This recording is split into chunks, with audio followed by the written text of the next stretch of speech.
Okay, I think we've faffed around long enough. Hello, this is my first video for my blog, Dive Diaries, and actually my first video on YouTube at all. I'm doing it as a packing video for a trip that's coming up to Greece. I didn't just want to explain the things I'm taking, but also why I've chosen those particular things when I travel, kind of features I look out for. Because obviously you're not going to be able to buy exactly what I recommend, so I thought if I talked about why I bought them or the features, then you can search for similar products yourself, because some of these things are quite old and some of them might only be available in the UK, so this should make the video more universal than an exact, like, this is what you should take when going to Greece or travelling or any hot country in the world, really. So the first thing I do when planning what to take is to look at the weather. It's now almost the end of April and it'll be the beginning of May when I go to Greece, and according to BBC weather it's going to be lovely, generally around 26, 27, 28 degrees Celsius, very high UV warnings, and a yellow bright sunshine icon pretty much every day I'm there. I'm there for 10 or 11 days. There's a few clouds and it says sunny intervals and breezy, but generally it's going to be pretty scorching. It's about 12 degrees in Exeter at the moment, so quite a contrast. So let's look at what I'm going to take with me. So the first thing I wanted us to look at and consider is the backpacks I'm taking. So I'm only, sorry, that's Lily. We're only travelling carry-on luggage for this trip. We're flying EasyJet, so it's quite restrictive. And so I'm travelling with a backpack. These are my two main bags for different sorts of trips. And I'll explain the features of both and why I sometimes choose one and sometimes choose the other. That might be quite excessive to own two backpacks. So the first one I thought I'd show you is the one I'm actually not taking, but it's still worth considering that it might be appropriate for you depending on what kind of trip you're doing. So it is a pretty traditional hiking backpack. I got it secondhand off eBay. It's a Euro hike, Outback 65 litre.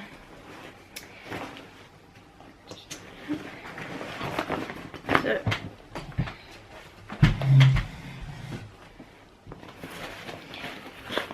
got a pretty cavernous main compartment.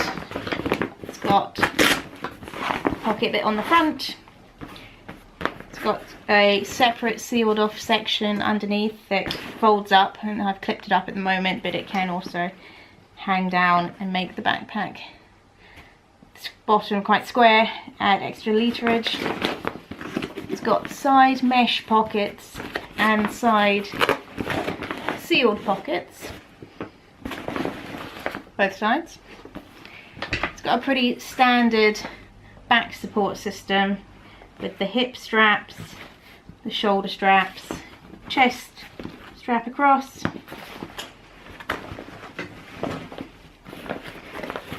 a lid with another sealed compartment. On the bottom, you probably won't be able to see it because it's black on black, but there is another zippered section which has a rain cover in it, so it's always great to have that fully attached so you don't have to buy a separate one and you can just pull the whole thing over.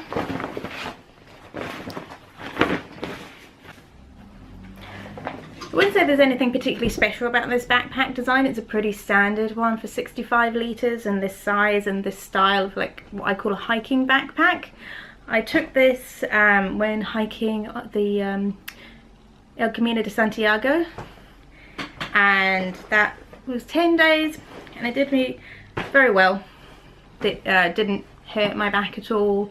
I was able to carry it consistently. I think it was 200 kilometers we walked.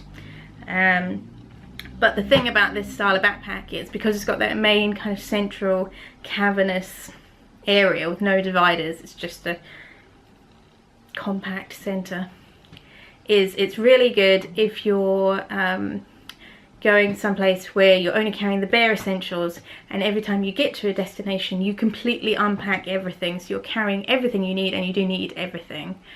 So on El Camino we were only carrying 2 sets of clothes, the set we were wearing and the set in our bag, and then you'd wash and rotate through the days. And we carried, you know, cutlery stuff and all our food, all our water, all our first aid supplies, and like care stuff, which, you know, lots of Compeat blisters, stickers and that kind of thing, which, yeah, we did need every day because our feet got trashed. And so it doesn't matter that it's kind of slightly disorganized central cavernous section, because you're bringing everything out. It doesn't need to be organized. When you get to the pilgrim hostel or wherever you're going, you unload everything. The only bits you maybe don't need to unload every day, you can put in the side pockets. But that is not so appropriate for city hopping travel, where you don't need to unload absolutely everything every place you get. You want something that's more like a suitcase, but a suitcase you can put on your back, in which case there's the other style backpack, which I'll bring over. And so yeah, if you want something that's like a hybrid between a backpack and a suitcase, this is more the sort of thing you want. It's a Highlander Explorer, 45 litres. It says plus 15, which I'll explain, but generally speaking, it's this style. And then rather than having an opening at the top with a central cavernous section that you can only access from the top, the zip goes all the way around. And then this is the main section. There is additional kind of storage pocket bits here. There's an extra pocket in the lid itself and in the back of the bag. Zip that way. This came with metal supports slotted in down there to give it a very rigid form, but I found that too uncomfortable and too rigid, so I took them out. It's still got that bottom pocket section, which is sealed off from the main area. You can fold it up and clip it up, or have it extended outwards for a square bottom section. I keep them empty and folded up for pretty much all my bags, because I like to use them for putting dirty laundry or shoes and anything you need to keep separate. That's why both of mine are tucked up. So there's no pockets on the outside now at all. It's a handle, that's nothing. So it all has to go in the central section. There is this zip here is for expanding it to give some extra literage, but when I'm packing, initially at least, I like to keep that zipped up so I don't overload. And the other feature of this bag, that you can tell it's designed for taking on aeroplanes, is this bit unzips, and here is all your backpack bits.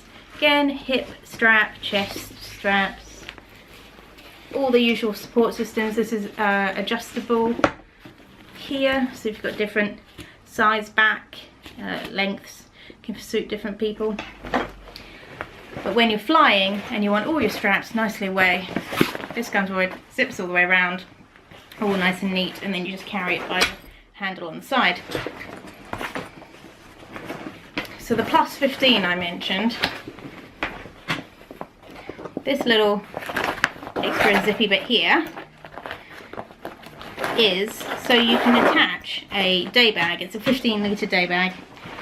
I don't like attaching it, however, because I find it shifts the balance of the bag in a strange way. Kind of makes me feel like a turtle. It makes it's very rounded, the front of the bag, and the balance shifts wrong.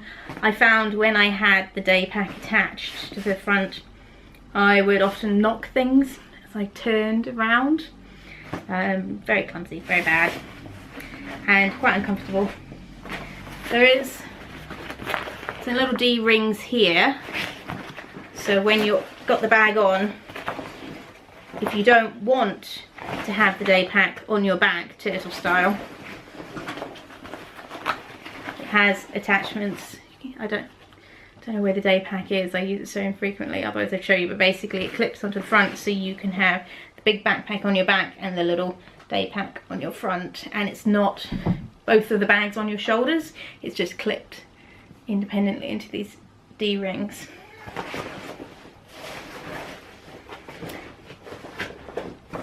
And so yeah, that's what I'm taking to Greece.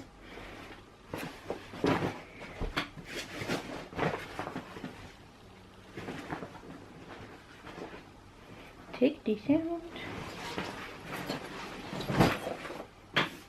So now I'm going to show you what I'm actually packing in the bag for 10 days in Greece. This is partially still explaining why I chose particular things and the features I look for, and partially an experiment to see if I can actually fit it all in the red bag. It's now Tuesday, I leave on Sunday, and I'm not 100% confident it's all going to fit, but we shall see. So here we have everything I'm going to try and fit in the maroon bag. It's pretty much everything apart from underwear, which I'm sure you can figure out on your own. So first of all, what's going to be the most trouble, I think, is this. So this is a DJI Mavic drone. I really want to get some aerial footage of Greece, particularly around Meteora. It does pack up really small. This is the Mavic Pro, not Air. We call her Matilda. There she is. So yeah, it's really good for travelling because so unlike something like the Phantom, which is quite big, she does pack up really small. Lots of people think when you're carrying around in this bag it's just a general camera. There's a controller. This is the drone itself. It's like a cleaning brush. Up here we've got a spare SD adapter. Oh.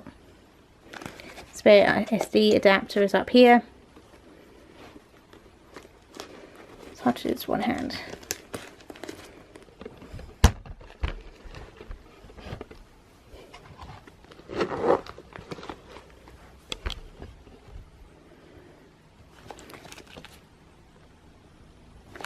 This is a spare phone that we use to control her for the view screen. This is the sunshade. On the side pocket we've got a spare battery pack. That one doesn't have anything in it at the moment, but it will have her blades. And insurance and license documentation is in this front pocket. As for the drone itself, when you fly with the drone, you have to take off the blades and the battery pack. And I'm going to take out her SD card as well when travel. The battery goes in this little bag. This is a fireproof lithium potassium safe bag. Bought from Amazon, I think. See, there's her other battery. So that will go in the other pocket. And I've got some electrical tape. You have to tape up the contact points here when you fly on an aeroplane. It's all to make it very fire safe, fireproof, very unlikely to catch fire. You have to completely drain the batteries before flying with it. That's the main components, and then this is the charger for the batteries. This is actually really good because it's got 2 USB ports on here as well, but it is just another bit of a clunky thing to carry around. So that, I think, these kind of main bits here are going to take up quite a lot of space in my maroon bag. Moving on, more electrical bits and bobs. This is the charger for the battery for the camera I'm using at the moment. These are plug converters. So this one is a standard UK to EU plug converter, and this is my new purchase. It's a dual USB, and then it's an international converter, so you slot on what style plug head you want here. I'll show you. These style international converters with changeable heads are becoming more common. This is the one I just bought recently, but this is one I owned previously. This one I bought from Tiger, which was pretty cheap. It came with a UK plug, a US plug, and an Asia plug. And this new one came with British, US, and it's in my case, but there is a European plug head. So obviously this is what I'm taking with the European option. And between the two I've got the world kind of covered, but it is annoying that each one of them is missing something. This one didn't have the EU plug and this one doesn't have Asia. But between the two of them, it's okay. So the last of the electrical things, I think, is this case. It's just a hard case to carry all my bits and bobs, which anybody who travels nowadays probably has. This is the EU plug head for the USB thing I was just talking about. Here's some padlocks. This is a fisheye lens for my cell phone. This is a cable to plug into my Bluetooth headphones to make them non-Bluetooth.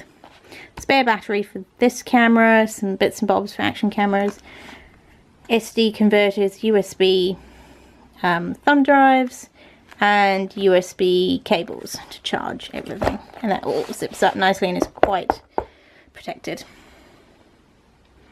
So for non-electrical things, talk about clothes last, but this is kind of everything else but clothes. We're staying in hostels whilst we travel, so eye mask is a must, and flip-flops are a must for the showers, and over there is a travel towel. So my sunglasses, they're prescription sunglasses, but obviously this is not the original case, but it's a nice hard case to keep them safe, because you really don't want to damage prescription sunglasses. They're such a pain to replace. This is a wallet I have separate from my main wallet, particularly for foreign currency, so I don't have to faff around with when I'm switching from pounds to something else. So Greece is on the euros, and as you can see, I have a ton of coins left over from previous trips. I think that's mostly 20 and 10-cent euro coins, but I will spend them eventually. This was a gift from a friend. It's just a travel documents wallet. So there's nothing, no, not much in here at the moment, but there will be any paperwork that I need for like itineraries or boarding passes can go on this side. That is where I just, in this pocket, I put spare SIM cards. They're all kind of tucked down underneath. This I recommend every British or EU citizen gets. It's a European health insurance card, and it just means you can get free-ish medical treatment anywhere in the EU. And that's my BSAC Divers membership card. My actual licenses for diving I keep in the main wallet section, just so I don't have to carry this around with me when I go diving. This is my first aid kit. If you can ever find this style pencil case, I highly recommend it for a first aid kit, even though it is a pencil case.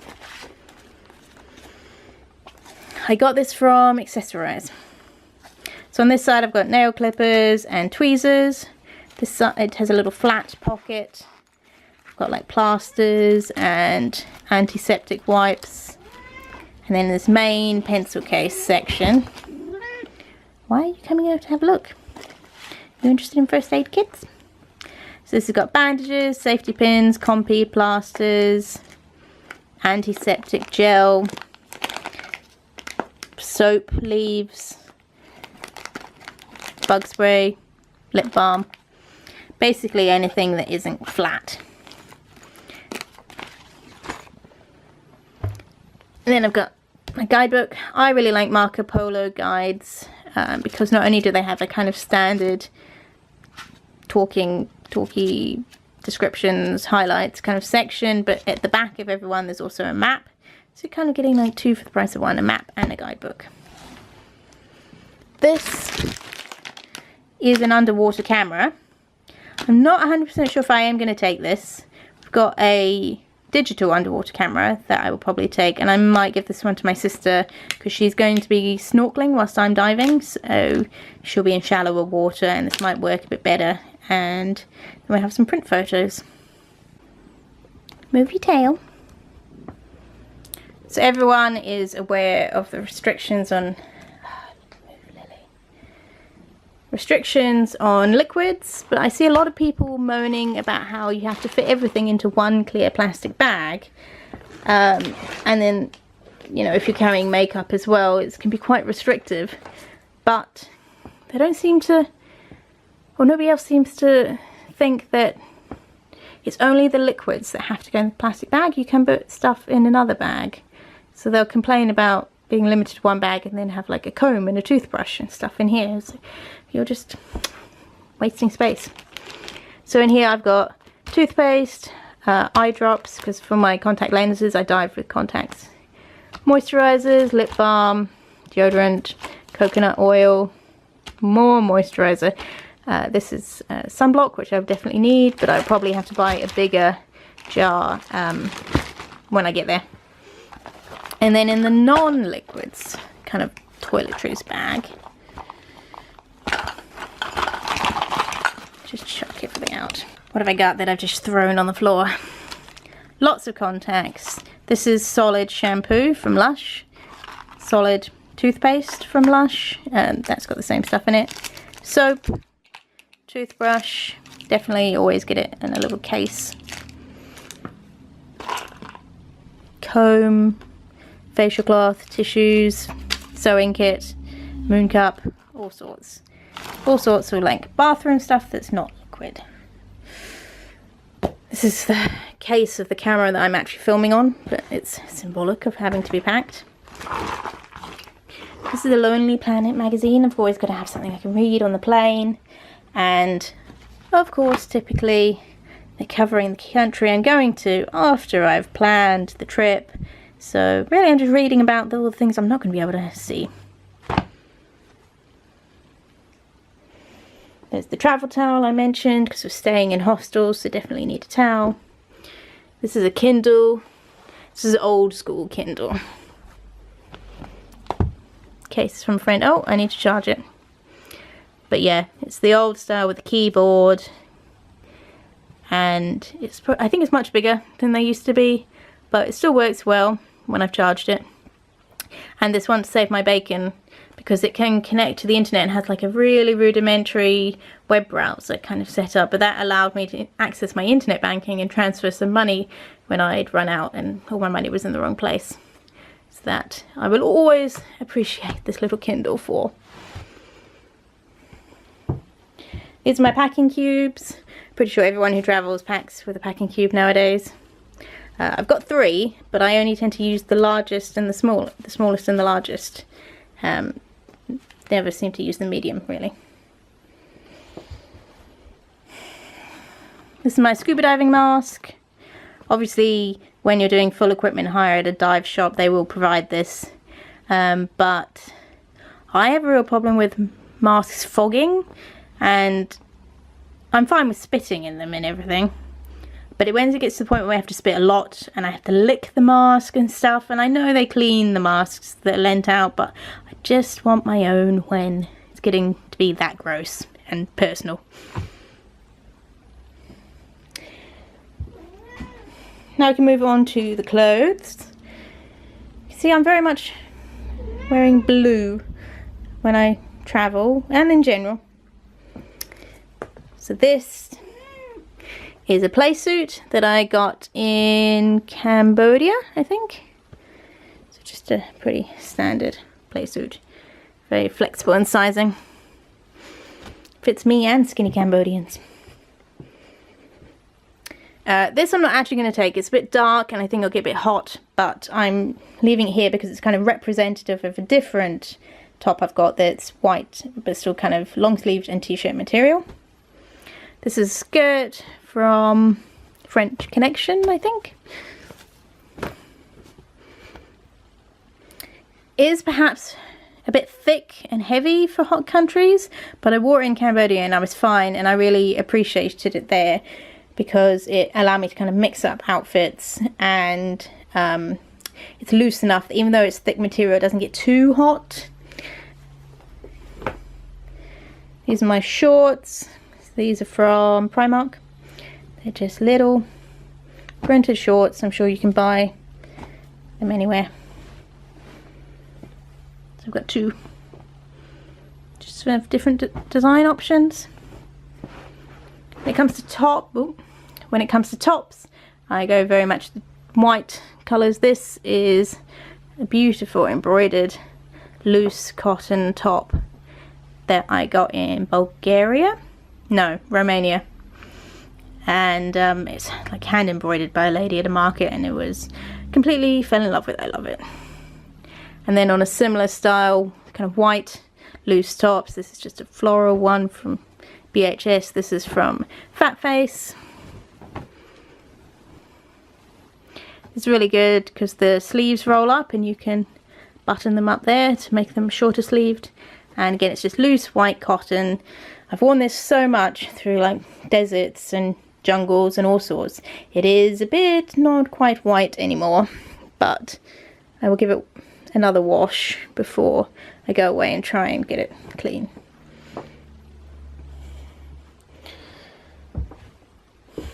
Something when you have to consider, particularly as a female traveller, is modesty. Not so much in general throughout Europe, but when visiting holy sites or religious sites. So these are like long-ish palazzo pants, made of quite light material and they're quite loose. I'm hoping that they're long enough that they'll be considered modest enough to wear in the monasteries and meteora. You can also obviously wear them in mosques and temples and such where you have to cover your legs. I have got another pair of black leggings that every female traveller has, but I have seen signs, particularly in a temple in Thailand, that even though you'd think black leggings would be fine because they cover all the way down to your ankle, because they're so tight, they weren't considered modest enough by the clothing standards, so you have to have an alternative. In Thailand I wore loose flowery dresses quite a lot. I bought a dress there that fit the requirements, but I don't think I'm going to take it this time. And then this is just my swimsuits. So when I'm just traveling with my partner, I have a bikini that I wear, but when I'm going to be with randoms, I prefer to wear a tankini, cover up a bit more. And this one I've recently found because it has proper straps, not a halter neck, which is so nice because halter necks are uncomfortable. And this is just like, I don't think you can describe it as a cardigan, but it's like a loose top. I sometimes wear at the pool to cover my shoulders because I get sunburnt so easily, and I can also wear like around the town streets. It's not too poolside. And the final thing to consider, is often the hardest, is shoes. Shoes can be a real pain because they take up so much space and they're so often situation specific. When we were travelling in Iceland, my boyfriend's hiking boots, for instance, took up honestly half my backpack. It's ridiculous. Thankfully, in a hot country, I can get away with less. So these are going to be my general walking around town. Hello. Sandals. The key thing I would say about choosing sandals for a hot location is to make sure that they are attached to your feet at several points. So many times I've seen sandals that just have a bridge across the toes, or like flip-flops and go between the toes, and they will hurt so much after walking for a while. You've got to have the sole firmly held against your foot. So attachments all the way along on both sides, and then that will mean you can walk in them forever. And even if they've got quite thin soles, if they're properly held against your foot, you'll be fine. And then the other shoes I'm taking are these Toms. More kind of they're not really sneakers, they're not running shoes, but they're kind of sneaker style. Kind of keeping with the blue theme of my clothes, blue and white. And these are what I'll travel in the plane and any walking we have to over rougher terrain. The Toms are always super comfy and just kind of cover up a bit more. And then, as I mentioned before, the flip-flops. These are just free from a hotel in Phnom Penh, so it's fine that they're too big for me. They're really just for wearing around the hotel or in the shower or that kind of thing. And that's everything. So it's all in disarray, but that and the underwear should be everything I need to pack. Can't take the cat with me, unfortunately. So let's see if it actually does all fit in the kind of maroon backpack. Oh, actually one more thing. It's already in here, I forgot. Obviously, passport and travel journal.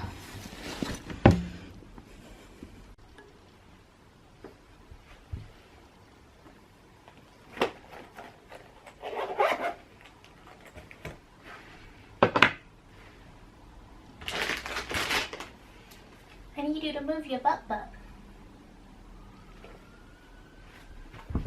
Come on.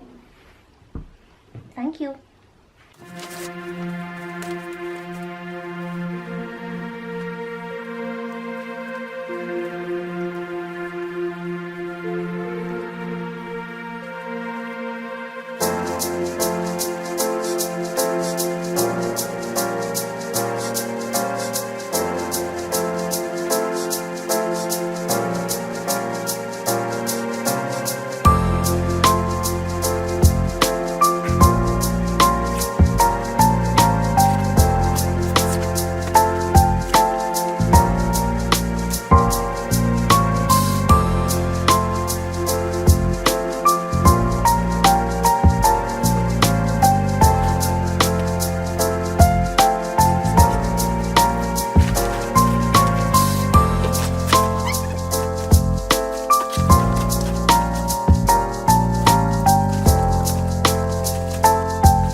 So it all fits.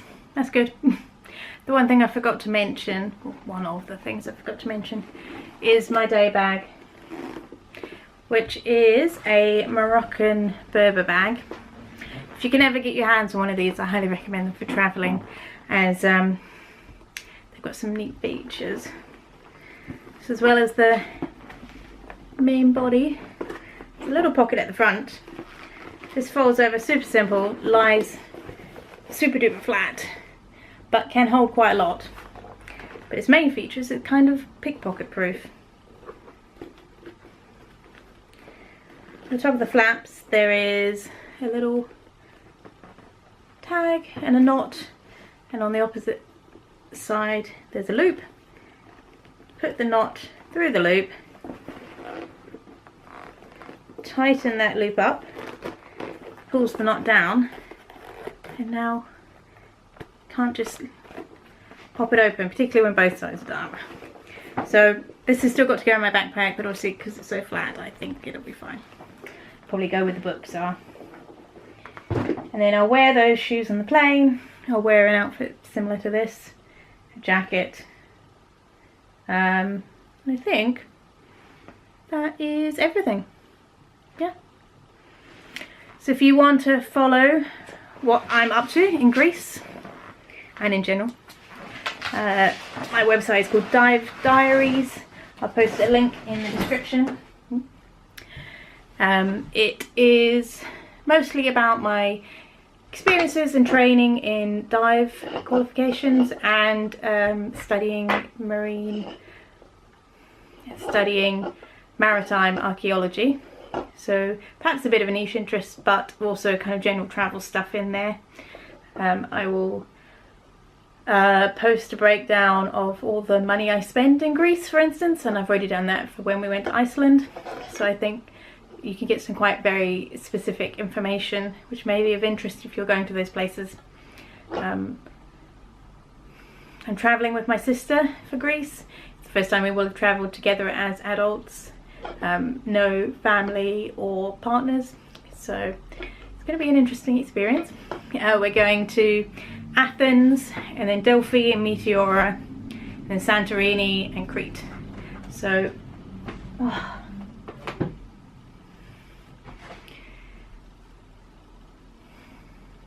So 10 days of kind of travelling around and seeing what there is to see. She's on a long-term travel holiday, work holiday at the moment, whereas I'm just kind of hopping across and visiting her and then hopping back to England. I think that's everything I need to say. If this turns out okay, I might make more videos. I think something like packing is much easier to show than it is to write. Thanks for watching.